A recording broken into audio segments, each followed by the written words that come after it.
Hello and welcome to HBM's Crypto Corner for Wednesday, January 2nd, 2019. We're in the brand new year. Let's hope it's a better year than 2018 was. But it seems like we say that every year. It seems like we say, well, I hope next year is better than the year previous. And there are some times in a year when things are good, but there are some times in a year when things are bad. You just got to kind of, I guess, take both at the same time. Anyhow, this is the brand new edition. As I promised, I'd be back the first week of January, and here it is. So, let's get on with the news. The Legend of Boggy Creek, as we all know, is being released for a special screenings in June of this year in Texarkana in conjunction with the Falk Monster Festival. It's going to be taking place the third weekend of June in Falk, Arkansas. Legend of Boggy Creek, directed by Arkansas native Charles B. Pierce. Now, this is an interview with Pamela Pierce Barcelo, who, I've been talking about her, and I've been talking about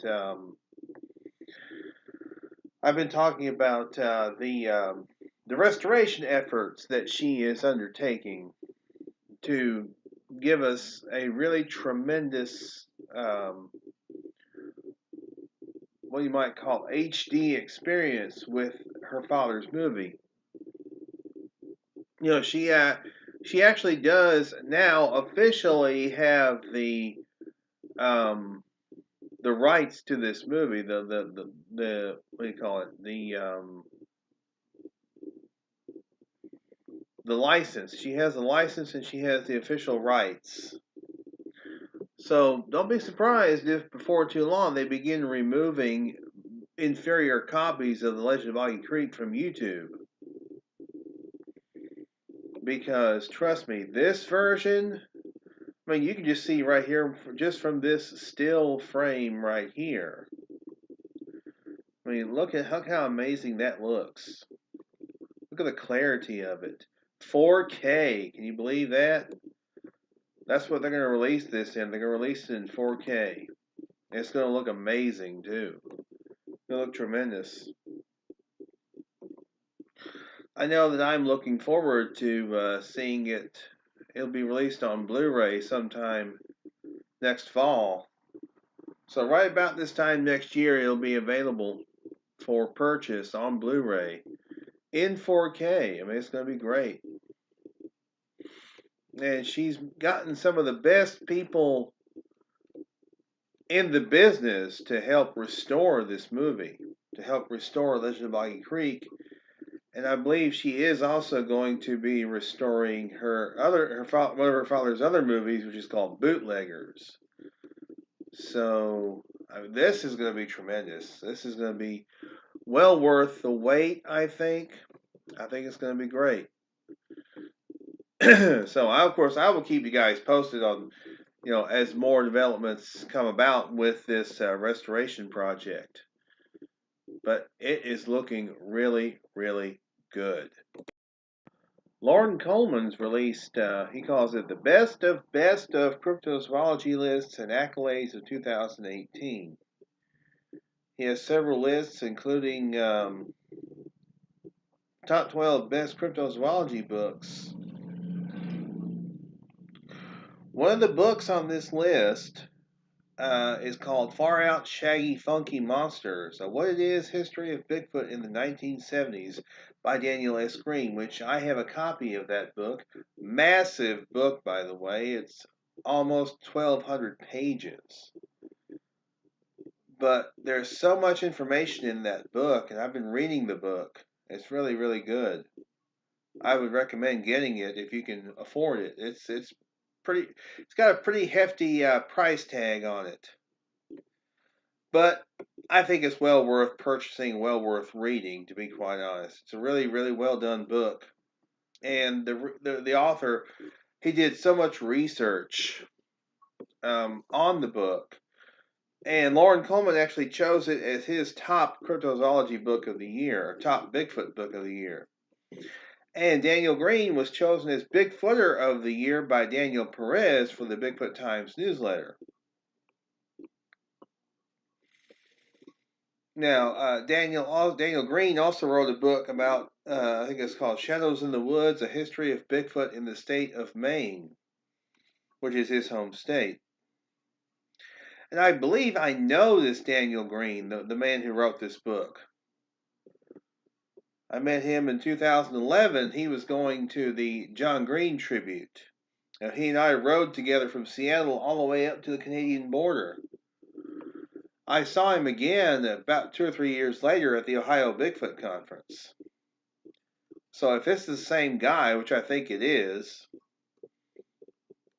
then it was very cool to meet him. It really was. It was very cool, and I was like, I know that guy. If I were to meet him again, I'd get him to autograph his book, autograph my copy of his book. Now, we want to talk about the top cryptozoology obituaries of 2018, those who have passed this year. Dr. John Bendernagle, of course, J.C. Johnson, Sandra Manzi. A lot of people may not know that name, but they're familiar with her accomplishment, and that accomplishment was taking a alleged photograph of Champ. It's allegedly Champ that she took the photograph of. I don't know if it is or not, though. Al Hodgson, of course, passed away this year. He was a mainstay in the Willow Creek area. A fellow named Dave Hiltz, Art Bell, Brad Steger, Daniel Cohen, who were both well-known authors who wrote Bigfoot and cryptozoology books. A fellow named Leon Seymour. Richard Henry, he was a important figure in the early days of Bigfoot, even though he really flew under the radar. He was one of those who just flew under the radar, essentially. A fellow named Robert Dodson, a fellow named Robert Abel, who was a Bigfoot hunter and ufology enthusiast. Steve Lindsay, I reported on his passing. Very unfortunate what happened to him. Chuck McGuigan, I wasn't familiar with him. Leroy Blevins, who was a skeptic, debunker, and conspiracy theorist. He believed that the PG film was a hoax, and he was kind of pointing out some of the things that he thought were wrong with the film.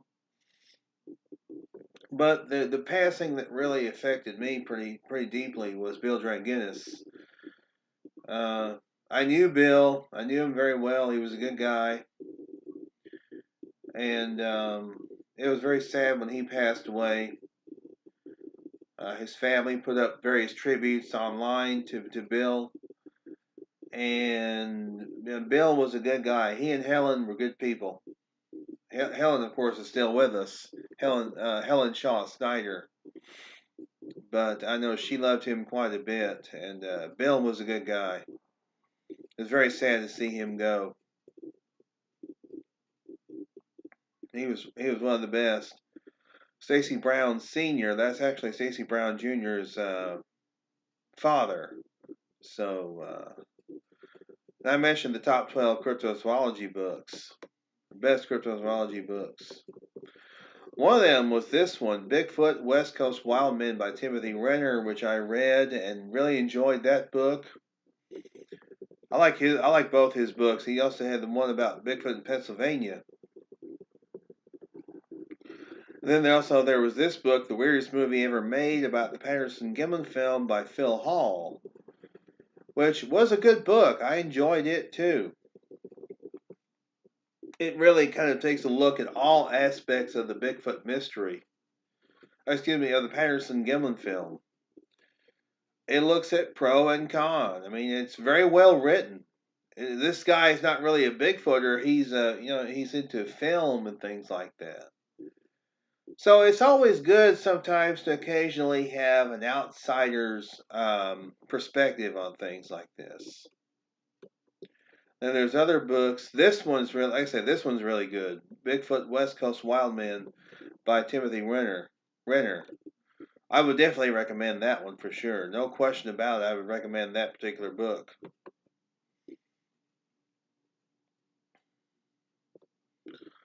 And then there is upcoming the International Cryptozoology Conference.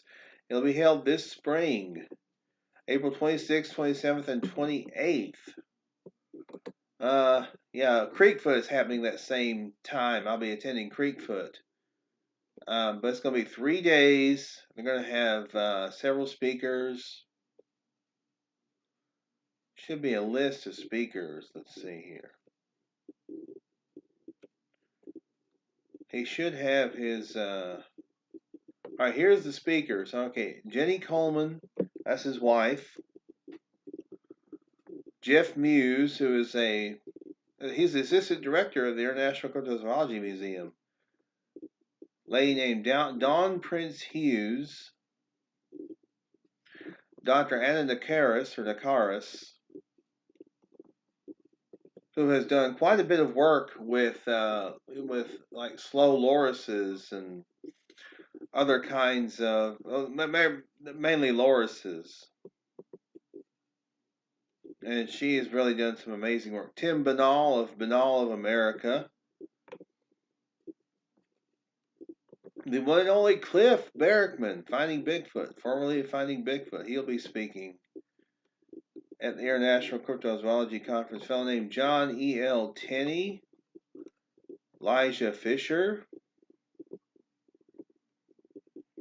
Andy Matsky, yes, Mark Matsky's son. Ken Gerhard, yes, Ken's a good guy. Jeff Belanger, Mark Matsky himself, Seth Breedlove. I think Seth's going to be premiering his new Terror in the Skies documentary.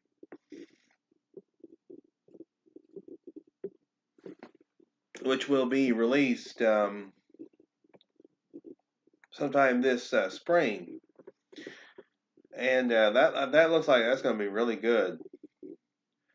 Michelle, I think it's Michelle or Michael Raynell, France's foremost cryptozoologist. June P. O'Neill, Bill Darman, Lauren Coleman himself will be speaking. So, this is going to take place, I believe, in Portland, Maine, at the International Cryptozoology Museum, or at least close to it. So, for those who are interested, you can get in contact with this site and get yourself some information on that.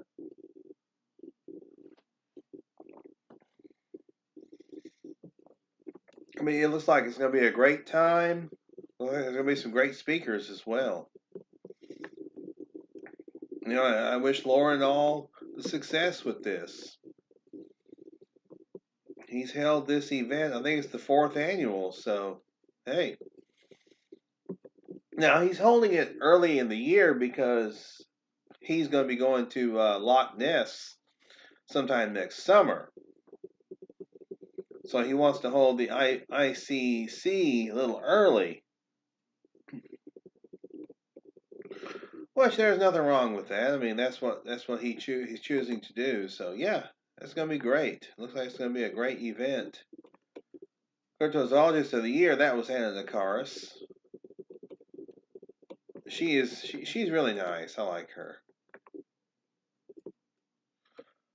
Let's see. There's some upcoming cryptozoology books for 2019. Here it is, forthcoming cryptozoology books.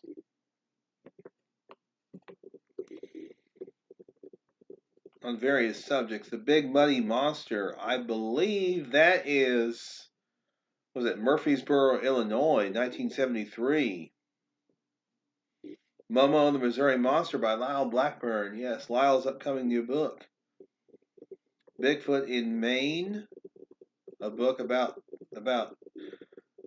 the cases in that state. A book about small town monsters, creature case files. That's going to be cool. That'll be cool. One called Mystery Cats of the World by Carl Shukur. One about mer beings. Mystery Creatures of China. This is actually in English right now. It's going to be published in Chinese for next year, for 2019. So those are some of the forthcoming cryptozoology titles for 2019, which I know a lot of us are very interested in purchasing some of these books. For certain, I wouldn't mind purchasing practically all of them. They look very interesting, look very cool. So, yeah. I mean, there was apparently some supposed official Loch Ness Monster sightings, although that looks more like Rodan. That looks more like Rodan's head, doesn't it?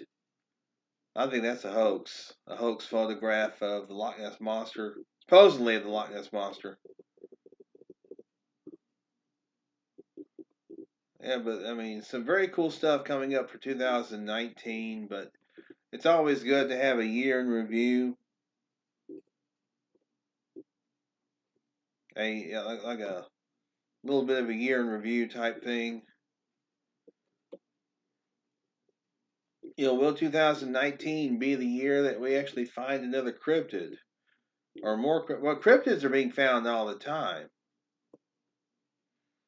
Of course, you don't hear of any other. You really don't hear too many of the big name cryptids being discovered. Not too much in the realm of hairy hominoids or hominids or lake monsters or sea monsters or whatever. They seem to be quite elusive. And how I wish that worked so, but hey, if they weren't elusive, they wouldn't be cryptozoological. That's something to kind of consider and think about. So anyhow, I think that's going to do it for this week. There will be a show next week. I'm still planning on doing a show once a week. May take a week off or something like that, but other than that, you guys are going to consistently see new content here on this channel. I may actually release this on Sunday, December 30th, even though I said it was for Wednesday, January 2nd. But the next episode I release will be on the, I think it's January 9th. You know what, the heck with it. I think I am going to release this on because I'm recording this on Sunday, December 30th. So I think I'm going to release it on Sunday, December 30th. Give you guys a little treat, a little post-Christmas treat. Anyway, yeah, thanks for tuning in, guys. Thanks for tuning in all through 2018. Been a wild ride, but hey, we're here and we've made it. So, until Wednesday, January 9th, 2019. Oh, and Happy New Year to everybody. Yes, we gotta wish everybody a Happy New Year. So, Happy New Year, Happy 2019. And y'all be good or be good at it. This has been the Year in Review episode of HBM's Crypto Corner.